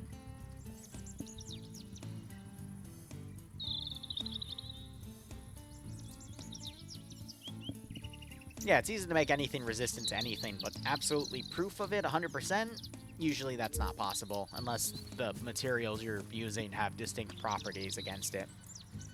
Like rubber against electricity, then yeah, but in combat it's rare to find combos like that. Alright, so that getting destroyed, I think, increased Op4's timetable to start going for the actual Destroy 1 objective. Timing-wise, they've got about 31 and a half minutes to do it.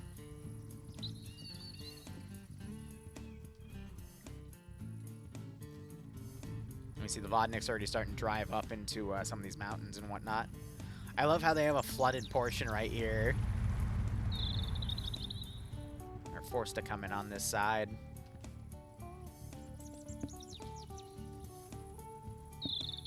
Got some old artillery gun pieces here and whatnot.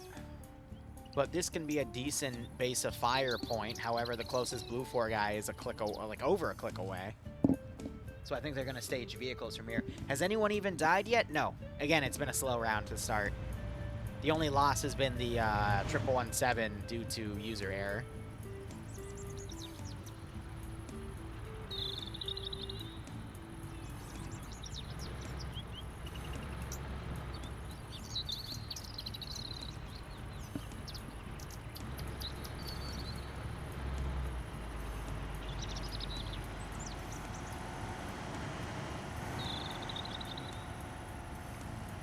So Blue 4 is clearly going to do an amphibious assault. I guess they're going to cross on this side over here to save time.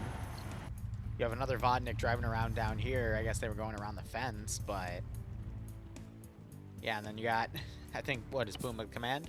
Yeah, Puma's just in the back. Doing his thing. But that's going to bypass Blue 4's Echo team right there. They might come along the rear once they realize, but they don't have a Humvee that can be amphibious, so they might be out of position for the rest of the game.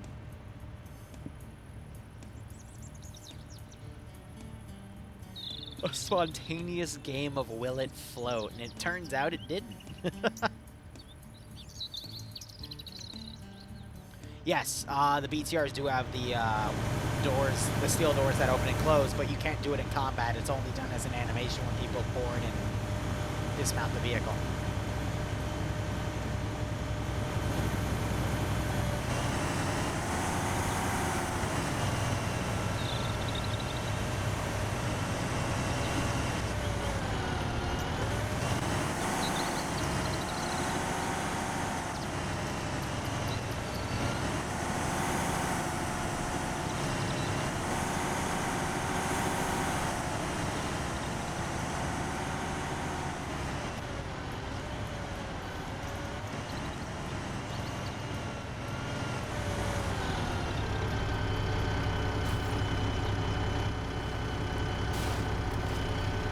That was a weird angle, but it worked out.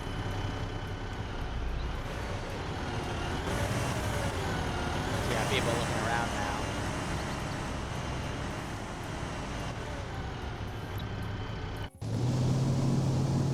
You got a 113 driving up to the coast. You got some, basically the rest of Blue 4 is just waiting for Op 4 to come at them. But look at all the buildings you can enter in this AO. Wow, it's a version of this one that's a cereal box. Usually that one you can enter. That was like one of the only buildings in Arma 1 you could enter, but they even cereal boxed that one. This one is also a common cereal box. These you can fully enter.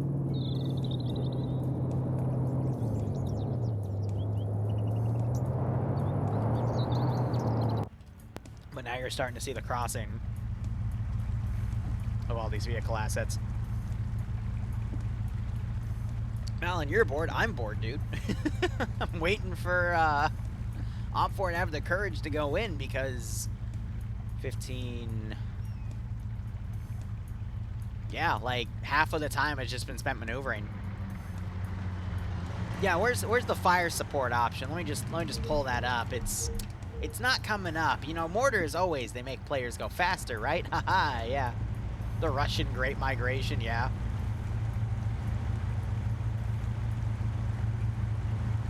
The funny thing is, I don't even see a propeller on this thing.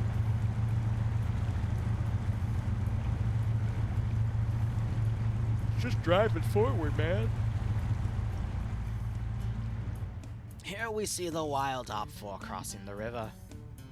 Their hope is to migrate into Blue Force territory, where they will fight for mating rights. Whoever wins gets to breed.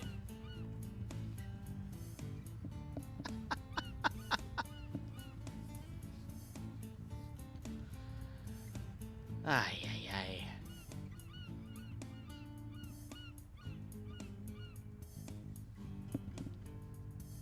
Botniks use their wheels in water IRL. Interesting. My question is, how is Puma gonna get across the river? I guess the BTR-80 Alpha that's pulling security here is gonna wait for him, but then he's gonna have to swim across this. So what does he do in this situation? He isn't. Yeah, that's a good point. Gets to what now? Don't worry about it. Yeah, Blue 4 doesn't have anything to immediately respond to something like that because Op 4, the most vulnerable Op 4 can be is at the river crossing. And Blue 4 is just letting them show up. Now, we did have an AT mine down here somewhere. It was in the middle of the road. Just look for that little spot. Let's see if we can find it.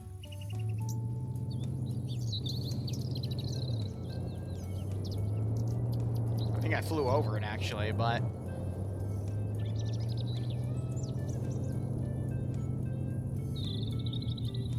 It's in the middle of the road, in between two of the white lines.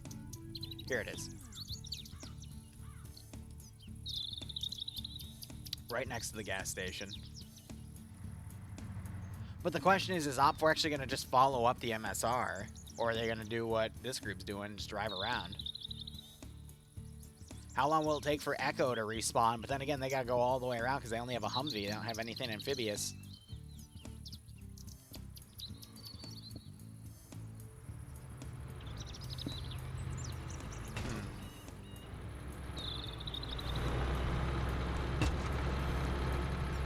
I know the Humvee is fast, but also there's AT mines on the bridge, so how is the Humvee going to get to friendly lines when the only method they could get...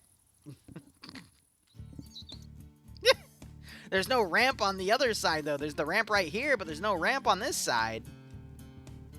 There's no way at this angle they could get the Humvee across. Actually, look, they waterlogged a truck, too. Oh, my God. This Op is going to have to go to time anyway, because even if Op4 lose the fight, they've got a guy all the way in the back.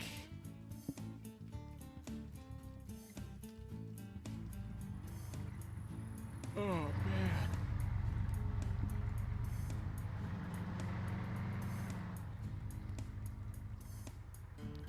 Yeah, Op4 are going to be able to push up with their vehicles, but we'll see if Blue 4 can at least deal with the Vix with AT4s, because that's the only option they're going to have.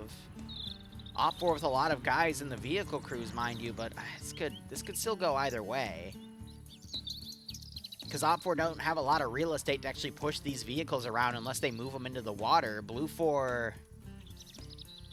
They've got... We saw a 113 in here with an M2. They might have a few other M2s on Humvees, but I think at least one of them is here, and they're already driving off.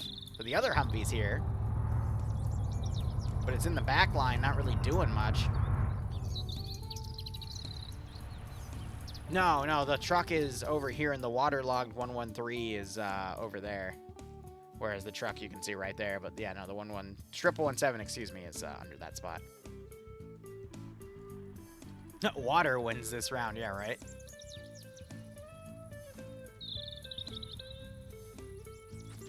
These two scouts are literally just camping to feed data.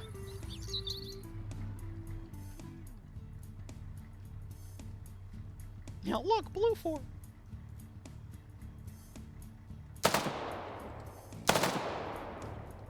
Oh, no, Hobo, it's been the opposite.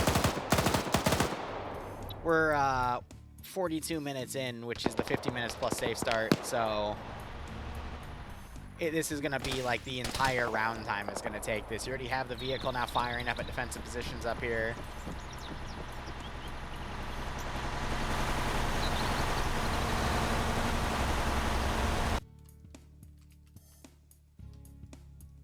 What? Why are they being rewarded for bad behavior?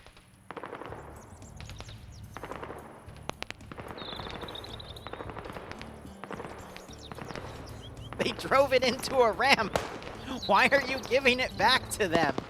So that changes the entire game because now Blue 4 have an autocannon vehicle to lock down this entire thin stretch of road. Also, Blue 4 are trying to keep 2 infiltrators back here so they can get behind Op 4's line. Now you hear the autocannon firing off. Because Blue 4 complained a lot? Well, it's Pierce. Of course they're going to shame Pierce. Next time, give it to a vehicle driver that knows what they're doing. We got 50 cal flying short right here. There's our tracer. They're trying to hit the KPVT turret. An explosive just went off over here.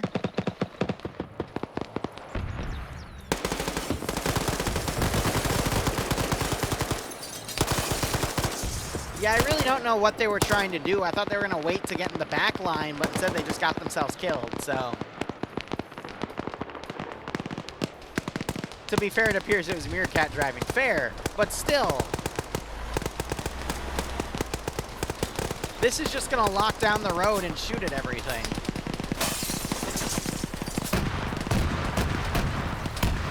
Never mind, the autocannons found it because they put it at a really silly angle.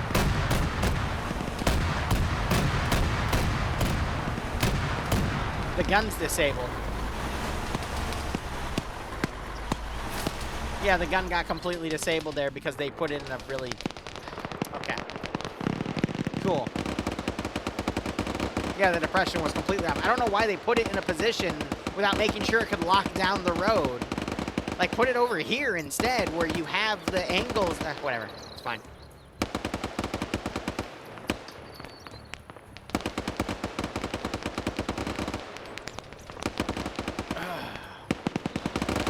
I was about to say, if only they had the time to do that, but I'm like, oh yeah, wait, they were normally at the bottom of the damn river because they're dumb.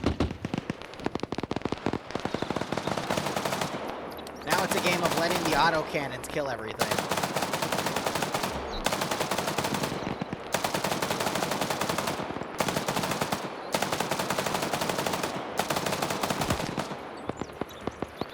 My little interface button isn't coming up now.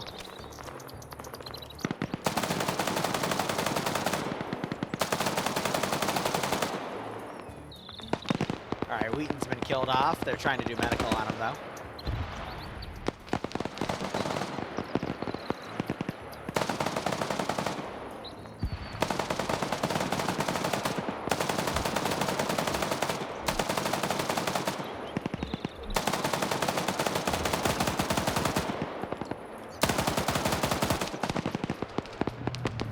So BTRs are just suppressing the top of this building here.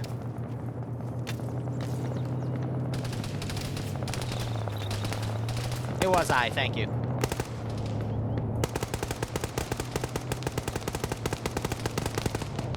Oh, you were just correcting yourself, but no, I was able to bring that. Yeah.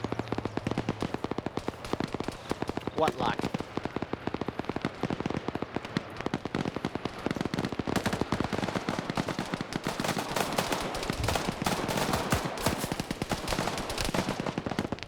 Alright. 50 cal is now turning and trying to hit some of the soft skin Vics. It's in a really nice spot here, though, to turn in as they take fire. Autocannon Vic is now turned out and is finding an angle to hit everything. So the BTR here just turned out. RPG just got fired up at the Vic. Misses. Alright, so one of the BTR 80 Alphas is disabled. Looks like the gunner was killed off in it.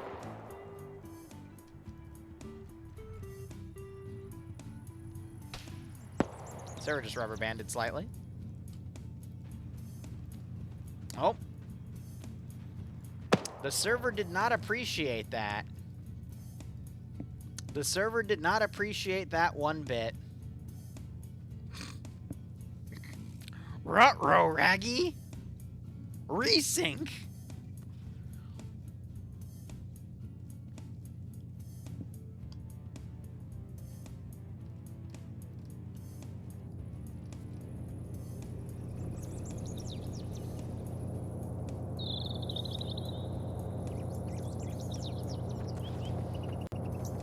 Yeah, when the Arma gods decide to take your 1117, sometimes it's best just to give that 1117 to the Arma gods, because they will not be cheated. You see, if we just let the river eat the 1117, I don't think the server would be that annoyed.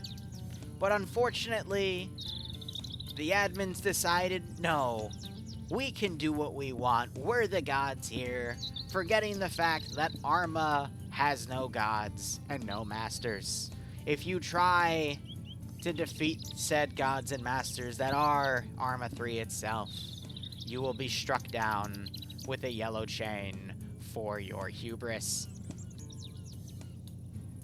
Spam that yellow chain emoji in chat. It could turn into a red chain any moment. Oh boy, you guys were right. The winner of the event was in fact the water. Thank you so much for watching. Go operate operationally. Enjoy the rest of your day or night. Cheers, and have a good one.